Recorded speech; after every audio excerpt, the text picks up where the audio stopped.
Welcome to this edition of Action Video Game Talk. I'm your host, Scott Action Jackson. Thank you for joining us. This will be a bit of a shorter edition of the episode than normally. Since E3 is going to be next week, there's probably a bit of a shortage of gaming news, so let's just get right to it. If you're trying to register your copy of Mario Kart 8, you might be having some problems. Nintendo is offering a free game with registration, which has caused some strain for the company's Club Nintendo login servers. Logging in is taking some time, with error messages peppering our attempts. If you're trying to nab your free title, it might be a good idea to step on the brakes and do something else for a while. Now, this bit of news is kind of oldish, because this is just maybe a day or two after Mario Kart 8 just came out, which was, I think, this past Sunday, maybe? No, this past Friday or Sunday. But yeah, this is just like days after the Mario Kart 8 came out, and apparently everyone who got the Mario Kart 8 game was trying to register their game through Club Nintendo, including those who got the Wii U Mario Kart 8 bundle. Now, what these people don't realize is that you have until July to do this. You have a long while, so you can go and start playing your Mario Kart 8 game. Give Club Nintendo a while so that they can actually figure out, apparently, the issues they're having with their servers. And then you can get your free game. It's that simple. You don't have to all rush to the Club Nintendo website right away. Wii Sports was one of the most successful pack-in games of all time, becoming in many ways synonymous with the Wii console. The sports collection introduced players to motion controls, helping the Wii become the phenomenon that it was. Now, Nintendo is releasing HD remasters of the collection for Wii U in Wii Sports Club. Wii Sports Club includes HD versions of the original games: baseball, tennis, bowling, golf, and boxing. The additions include extras too. For example, players set the gamepad on the ground for the golf game, where the ball appears on its screen. When players swing their Wii remote, the ball then appears on the TV screen as though it has been whacked with the golf club. The game also includes online support. The collection will be available at retail for $39.99 on July 25th, and as a download later this month on June 26th. Now, I always enjoyed the Wii Sports game that came with the Wii when it was released. It was also a good idea when they actually bundled the Wii Sports along with the Wii Sports Resort game and the further versions of the Wii system when it came out. And once again, I'm enjoying this idea of releasing the Wii Sports game for the Wii U, especially in an HD version. You're going to have the classic games right here: the baseball, the tennis, the bowling, the golf, the boxing. My favorite ones was the baseball and the bowling ones. And it doesn't look like that bad of a price, especially for the retail version being $39.99. It could have been a lot worse. But then again, this does also suffer from the issue of third-party titles not wanting to do anything for the Wii U. But mostly because the first-party titles from Nintendo are awesome. PlayStation Plus in June kicks off with 3 of the month's 6 titles. Both PlayStation 4 offerings and one for the PlayStation 3 are available this week when the store updates. Pixel Junk Shooter Ultimate and Trine 2 Complete Story will be available for PlayStation 4 owners. NBA 2K14 also joins the Instant Game Collection for PlayStation 3 players. This is your last week to secure your copies of Skullgirls Encore, Stealth Inc., Lone Survivor, Payday 2, and XCOM Enemy Unknown. Now, I've seen the video that they've actually posted about the June releases for PlayStation Plus Instant Game Collection, and it does look like a good selection of games.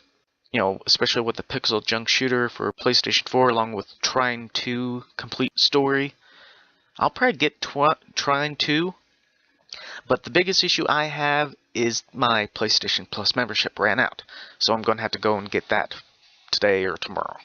Of course, I've had my opinions as far as NBA 2K14. The long-anticipated PlayStation 4 Vita Bundle might be about to make an appearance. A listing for an Ultimate Player Edition points to a July 4th release in Europe. Amazon France is carrying the listing. Includes 500GB PlayStation 4 and a Vita for $579.99 in their currency. The standalone console carries for $399 price tag. The image carries a screenshot of Infamous Second Son, but that could simply be a reference to the Vita's remote play feature and not imply an included game. Twitter user Wario64 tweeted this image. It comes from the American electronics retailer Best Buy and indicates that this bundle will also be released in the US. It lists the PlayStation 4 and Vita bundle along with Borderlands 2 for Vita for $560. If I remember this right, wasn't it back at last year's E3 when they started talking about an actual PS4 Vita bundle? Why is it only taking this long to get it out? They should have done it when the PS4 system first came out. But yeah, there is an actual ad from Best Buy that's showing the actual bundle with the Vita and PlayStation 4 and Borderlands. And it's not bad of a price. $560 for PS4 and the Vita with the Borderlands 2 game for the Vita. If you've been waiting for Kingdom Hearts HD 2.5 Remix, then we have some good news. The game finally has a release date. Look for it on December 2nd, 2014 in North America, and December 5th, 2014 in Europe, exclusively on PlayStation 3. Kingdom Hearts 2.5 Remix will include Kingdom Hearts 2 Final Mix, Kingdom Hearts Birth by Sleep Final Mix, and Kingdom Hearts Recoded. So they're just now announcing the release date for the Kingdom Hearts HD 2.5 Remix for December of this year. Now, does Square Enix know that PlayStation 3's life cycle is about to run out? Now, of course, I'll probably be interested in this game and I'll probably end up picking it up just like I did with Kingdom Hearts HD 1.5 Remix, but it's just weird that they didn't think about releasing this a lot sooner.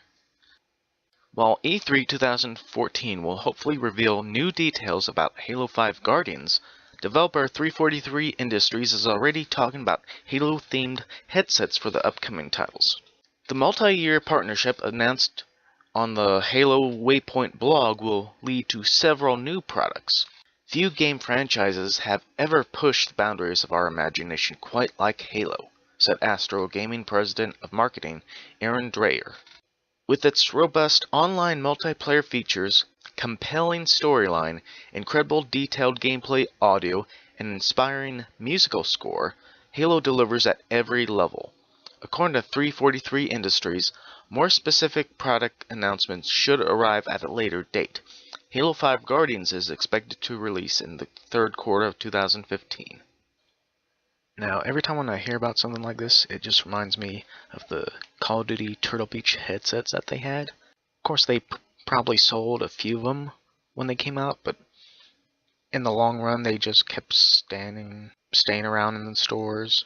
Nobody wanted them because they were after basically the essential core headsets that you needed instead, because they didn't want to pay the extra money for a headset with a logo from a game on it. And Astro headsets are expensive. They're like in the $200 to $300 range. So unless they're gonna drop a headset like this for like under $100, I don't think anybody's gonna really sign up for this unless they have a lot of money.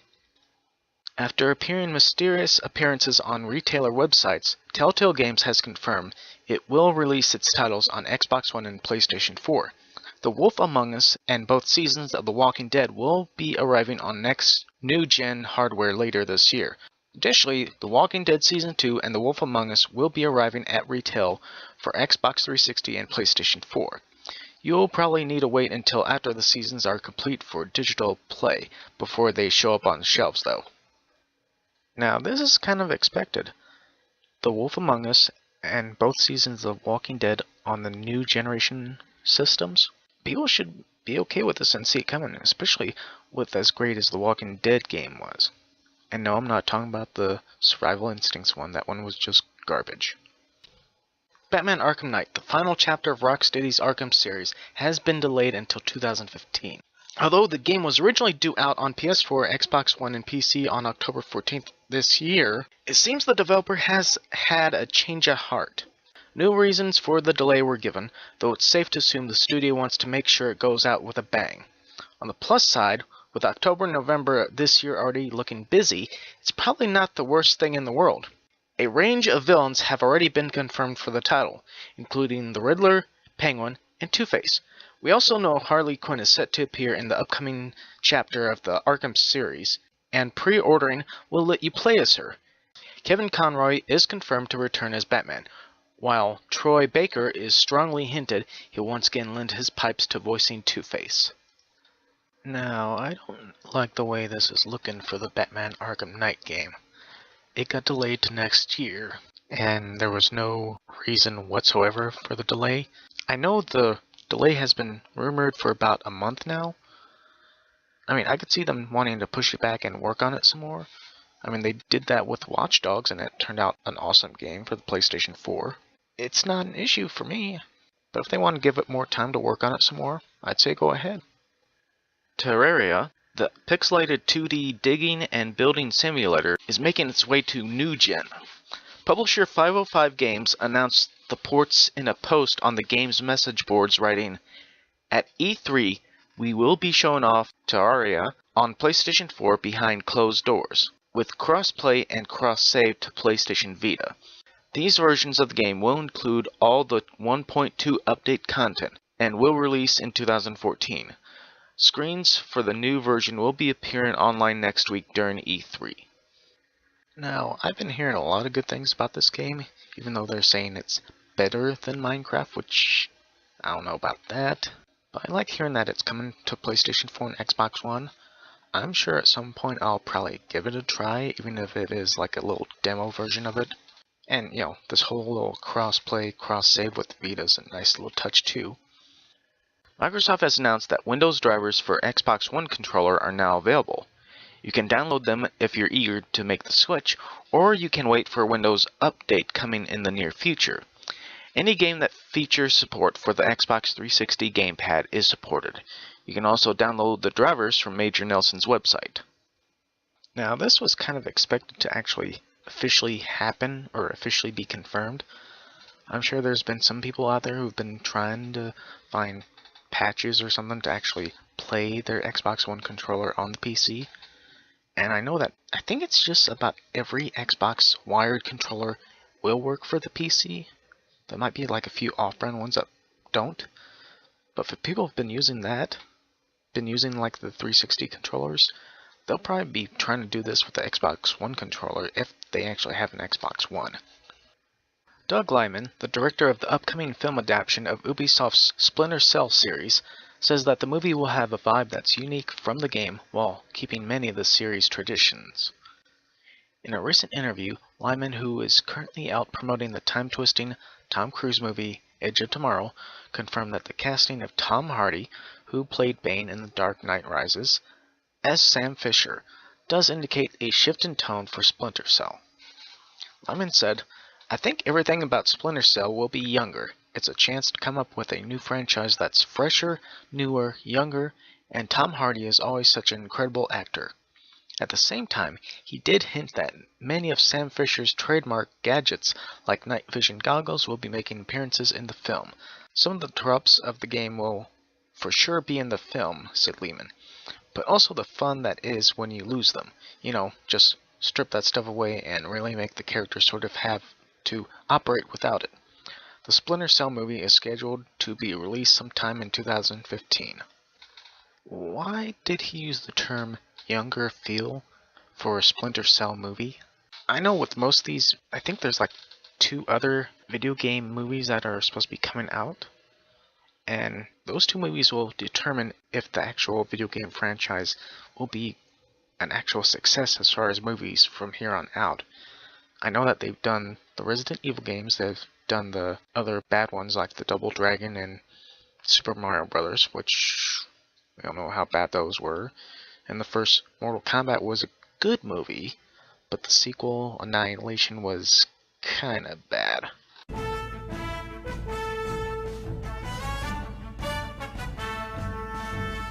Okay, now as far as this week's major new releases, we got Tomodachi Life on the Nintendo 3DS, Murdered Soul Suspect for PC, PlayStation 3, PlayStation 4, Xbox 360, and Xbox One, WildStar for the PC, Ultra Street Fighter 4 for PlayStation 3 and Xbox 360, Worms Battlegrounds for PlayStation 4, Hyper Dimension Neptunia PP Producing Perfection for the PlayStation Vita. So that will do it for this edition of Action Video Game Talk. Once again, thanks for joining us. And once again, I will put down a link for the Facebook page. If you want to, go and give us a like over there. If you want to, go and leave some comments down below. We would like to hear some info from you guys. So until next time, bye.